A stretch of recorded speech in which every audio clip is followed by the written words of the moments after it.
Hey, Larkin Rose here, and this will be one of many little videos I post showing little 10-minute exchanges as examples of the candles in the dark method of talking to people about statism and voluntarism, even though those terms never actually come up in these conversations. Here on YouTube, I'm going to post each little exchange in its entirety without editing, commentary, or analysis. Like the one you're about to see. For these, I have YouTube comments turned off to avoid any possible nasty comments aimed at the person I'm talking to. I'm then going to make a second video of each exchange just for subscribers of the Rose channel, which includes in-depth analysis of the candles in the dark method and the psychology involved on both sides from both people. The signs of success to look for, the things to watch out for, the pitfalls, and all that stuff. So what follows is a brief chat I had with Tony. At our request, Tony gave us a little intro about himself, so I will start with that. Tony is a businessman specializing in renewable energy systems in Australia and Fiji. He's also a cryptocurrency investor and aspiring political candidate. Politically, he has a vision of a decentralized Australia made up of independent districts, all adhering to a new Australian constitution which enshrines personal, district, and national sovereignty. He's married with a child and lives in Melbourne, been rallying hard against the New World Order, which has seen him imprisoned on 4 occasions just this year, including being deported from the US. He believes that freedom and sovereignty can best be achieved via the political process, which I obviously don't believe. So let's pick up with him where our exchange began. I'm going to throw in here that Tony and I have already had several vehement arguments on Facebook. I think he's wrong about stuff. He thinks I'm wrong about stuff. And for this, none of that's going to matter. If any of this becomes an argument, it's my fault. It should not be that at all. I'll throw in the blurb that I already gave you. I put at the beginning of every video just so people are clear on what this is. This isn't a debate or a test. You don't have to win an argument or prove anything. It's literally just I ask you questions mostly about how you think society ought to be and how you think people should behave. Pretty basic stuff. You answer my questions for 10 minutes and you get $10. And you're also agreeing to let us record the exchange, which is already being recorded, and share it. But when we share it, we share the whole thing unedited. So it's not like taking something out of context. It's not about traps and conflict and proving people wrong. This approach has nothing to do with it. So yes, I will look at my own clock and make sure I don't keep you longer than necessary, although you're allowed to keep going after 10 minutes if you feel like it. But let us leap right into it. My clock is about to say 3:04. Can you name for me 1 or 2 or 3 or whatever things that government does? We'll use the Australian government, even though I'm not all that familiar with the stupidity over there. I'm more familiar with the stupidity over here. But name a thing or two that the government does over there that you find immoral and counterproductive and just overall bad. Well, it looks like Melbourne's the headquarters of the New World Order. So this is a little special city that the globalists love. So they've taken control of Melbourne and we've had some horrendous lockdowns. It's a spell of fear that's been cast through mainstream media, academia, and left-wing political parties. It has been resisted by the right. The US Republican Party, we call them the Liberal Party here in Australia. So there is some challenge to it. But unfortunately, we have China just sitting on our doorstep. So they're seeming to wield a lot of control over this country, and we have to be very careful, it seems. Okay. Well, just to interrupt a bit. So the lockdowns was one specific thing you mentioned. Is Yes. there another thing or two, like a specific thing that your government is inflicting on you and all the other Australians? I know one common one is the gun confiscations that happen there. Yes. So I assume that you're opposed to them. So Well, we've got Australia's still a colony, so we don't have freedom of speech, we don't have freedom of movement, we don't have freedom of political protest. So I've got 21 charges against me for inciting people to go against CHO directives. That is to voice their opinion against the CHO directives, which is apparently inciting people to break the law. So look, we're in a pretty dire situation here. There's policies now with kids at school. There's a no jab, no play policy, which means that kids can't go to public schools, which are dominant in Australia. We have a right. very good welfare system, and we have a public healthcare system, which is very good, Right. and schooling Okay. system. Let's focus on the three examples, because I'm sure there's a list 100 miles long we could both Yes. complain about of Yes. garbage that they're doing, authoritarian garbage. So now we have the basically trying to punish people for, speaking out against the state, and the shutdowns, and we'll use maybe gun control as an example. Gun control, Yes. euphemism for stealing people's weapons. Now, if some random person showed up at your door, like this is back when guns were legal there, and just said, I don't like you having guns, I'm here to take your guns, and they like pointed a gun in your face, do you believe that when government does that and they legislate it first, do you believe that in any way changes the morality of it? Is the fact that it's being done under the guise of law, is that any better than some random person just showing up and saying, I'm taking your guns because they don't want you to be harmed? No, it's terrible. It happened to my wife this year. I was at work, and 4 policemen kicked down the door. I had my child here, 7 years old, and she was in the shower, so she was late to respond. And after a while, she got there after a few minutes, and they threw her to the ground, 4 police officers. Yeah. And then ransacked the house. Then, because I wasn't there, they came to where I work, to my factory, and then went through that. So, look, it's government. Look, the issue is, government at the moment is horrendous. It's vile. But wait, we're slightly wandering off the question. Does the fact that they had badges and a law behind them make it any better for them to have done that horrible thing than if it was just some random people doing it? Well, okay. So let's say, well, it does, because let's say there was a sheriff that was democratically elected, that had the confidence of the people, and let's say there was a problem with pedophilia, let's say, and the people of the town, of the district, have given, through a vast majority, let's say up around that 90% level, have given the sheriff the power to stop, to the best that he can, pedophilia. Okay, sorry to interrupt, but that sort of changed the question.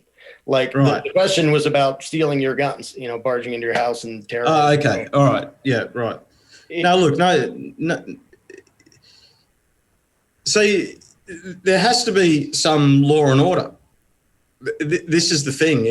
Either it's a private force, where there'll be a lot of competing private forces, or you have, an executive branch of government where the people en masse create a system and a structure that gives the power to the sheriff to enforce law. Okay, but that's still more an abstract explanation of what you think should be. But I'm asking a very limited specific example of just using the example of they're coming to take your guns away, which they did, and terrorized Yes. your family because of it. Does the fact that they had a law to back that up, I'm not asking if there's ever a law that's justified or any government force is justified, is the fact that they can say, we have this law that says we're allowed to come steal your guns, did that make it morally righteous for them to put your wife through that and do that to you? Well, no, but Okay. it isn't that executive power that I'm arguing. That's the law. That's the law that I disagree with, Right. and that's because we don't have a strong constitution in Australia. So it comes back to those constitutional laws that if crafted properly, and if crafted in a means which is trying to enshrine our personal sovereignty and our ability to protect our personal sovereignty and our district, because we're nothing without the town we live in, really, Okay, unless but you... in the real world case of what you already went through, where Yes. they have a law that isn't doing what you want, where Yes. there's a conflict between what their laws say and what you believe is morally righteous, like, I mean, well, I don't want to answer this for you. Just yes or no. Do you believe you have the right to retain the ability to defend yourself, to own firearms? Absolutely. Okay, I Absolutely. totally agree. I totally agree. Now, if you believe that and their law says, nope, we decided you don't, and we're coming to take them, does the fact that it's law and legislation, does that make them in the right for doing what they do? I mean, it makes them so they can get away with it, but does it make it morally righteous that they do that, just the fact that they legislated it beforehand? Well, they legislated it in Australia on the back of a Port Arthur massacre, which, Right. if you look into it, is Okay. dodgy, right? Yeah, But and that's, I agree, but that's still sort of a side issue. The fact that it they is. made it law, did that create any obligation on you to go along with it and cooperate? Well, In other words, was of it course, what? of course, because yeah, it's now a law, so you're not allowed to have arms But does unless... that, like, obviously it's hazardous to be armed when they're threatening people, but do you believe, Yes. for example, do you believe it was actually immoral for you to keep having firearms after the politicians wrote a thing that said you're not allowed to? Were you in the wrong for keeping them? Well, immoral? No. I think it's moral to have arms. Okay. It's moral to protect yourself. I think the law is immoral at the moment. Yeah, and I totally agree. So Yes. when there is a conflict between your conscience and what you think is right and what the law demands or commands, which do you think matters more? One's morality and one's principles. Okay, I agree completely. Now, do you, it probably wouldn't have gone well at all, but so this isn't a practical question. It's not whether this would be a good idea, but do you think somebody in your situation would be morally justified in forcibly resisting the enforcement of such a law? If they say, we're just coming to take your guns, and somebody says, no, you're not, and forcibly resists illegally, do you believe the lawbreaker in that case is actually in the right and the law enforcers are in the wrong? Well, morally, to defend one's principles is the right thing to do, but in reality, it's a suicide mission. Yeah, So it's hazardous. That's, I wasn't asking if it's a safe or a practical good idea, but it is the right thing to do. It is the moral thing to do to defend one's principles. Yes. Okay, I agree. And that's actually the end of our 10 minutes anyway. So that was quick and painless, I hope. Well, it was. It'd be... Look, now that it's over, look, I would love to be an anarchist, and I've been to Acapulco, and I've studied it and I've worked through it. And look, we're just in a very dire situation here in Australia. We've been stripped of our arms, and it looks like the shadow of the CCP are hanging over us. And without the United States at this stage, we're gone. This country's gone, and we're going to be enslaved. We're going to be injected The social credit score is going to come on it. So from my perspective, because we're disarmed and it seems our government's owned by controlled by the CCP to some degree, the only thing standing in the way is Trump. And when he lost the election, well, supposedly, then the CCP had all this confidence because now Biden, who's aligned with them, our Prime Minister started to act strange and turn. He had this Australian face mask on, had an Australian flag on it, but he went to Japan to try to shore up an alliance there to protect us from China. But he turned that around and had it upside down, the Australian flag in distress. So, I know the ideals of anarchy are great, but we have real world issues here, and that is a regime that killed 50 million of its own people and now lays claim to this. And I think he's going to lay claim to this country. So, and I don't pretend to know what's going to happen to Australia. I know authoritarian collectivism, like you said, they already killed 40-some million of their own people over in China. So I'm no fan of their authoritarian garbage. As one, and you don't, by the way, you don't have to answer my questions anymore because we're past 10 minutes. But I'll ask this. Imagine if tomorrow everybody in Australia woke up and none of them viewed the government as being legitimate. In other words, they all thought we don't have to give up our guns just because politicians say so. We don't have to shut down our businesses. What do you think would happen if literally the entire, obviously this is a ridiculous hypothetical, but if the entire population no longer felt an obligation to obey the commands of a few little politicians over there, what do you think would happen?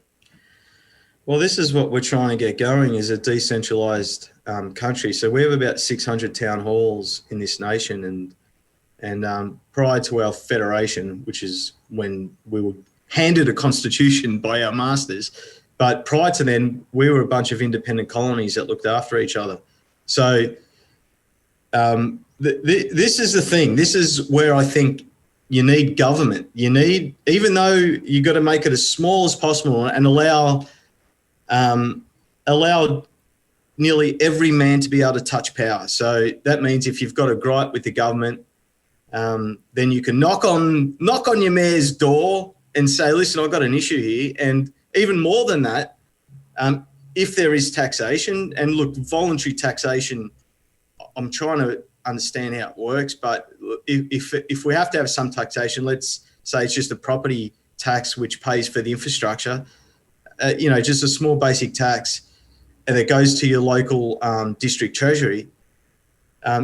What you would see in Australia, for example, you'd have 600 completely different districts. You'd have Indigenous tribal districts that have their own laws. You'd have communist districts. You'd have socialist districts. You'd have bikie districts and conservative districts and anarchist districts.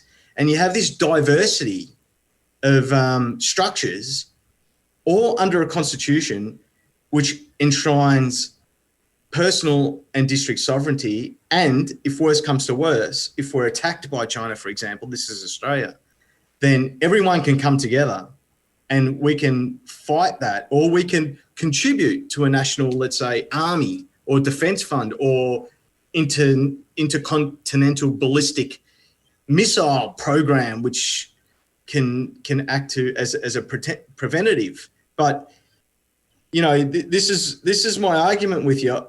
If there isn't some type of structure or political structure, then you'll create a vacuum where it will be filled, I think, by the underworld or by gangs or. Okay, there's literally 20 different directions this discussion can go. Yes. For now, and I'd be willing to do this again if you want to make another $10 in another 10 minutes. Not at the very moment because I have to go do other stuff. But I will ask this as a follow-up. If you're picturing a bunch of different districts and one, like you said, is an anarchist district, would you be willing to let the people in there, they don't get taxed, they don't get legislated, nothing is imposed, like the people who say, just leave us the hell alone, would you be willing to leave them the hell alone? Absolutely. All the way? Absolutely. Okay. Absolutely. Excellent. Okay. All right, then I guess for now, let's end it there. But there, like I said, there's so many ways this discussion can go, and it's been fun. I hope you found it painless and fun. And I hope we can actually continue it, because there's a whole bunch of different avenues and a whole bunch of different ways to go. But these videos are supposed to be sort of little snippets of little bits and pieces. Yes. Yeah. So look, I'd love to, because we're very serious about this, and I want solutions that can cater for everyone's ideology, including anarchists or communists or Islamists, whatever. Free will is free will. So. Yep. Well, I totally agree with that. All right. Well, thanks so much for being on. And thank you, Larkin. I'll have you on again. Nice one. And give that $10 to Casey. It was very good. Because he did such an awesome job. Thank you. Cheers, Matt. So there you have it. For each one of these, pay attention to whether the exchange was friendly or confrontational. Were both sides relaxed and having fun? Did the other person seem eager to escape the conversation, or were they actually interested and comfortable and maybe even hoping the discussion would continue later? So these are all things to watch for. And if you're a voluntarist, do your discussions with others go this way? I'm guessing usually not. And no, you can't really learn this method just from watching me do it, because while you can see what I do, say, and do, you can't see all the things that I avoided bringing up and avoided saying up, and all the opportunities for conflict that I avoided. For that, you'll have to actually do the Candles in the Dark course, and the link for that is in the description below, and the link for the Rose channel, where we include the analysis of these little exchanges. So that's all for now, and stay tuned for more of these. And as a last thing, if you haven't yet read The Most Dangerous Superstition, do. There's a link for that below too.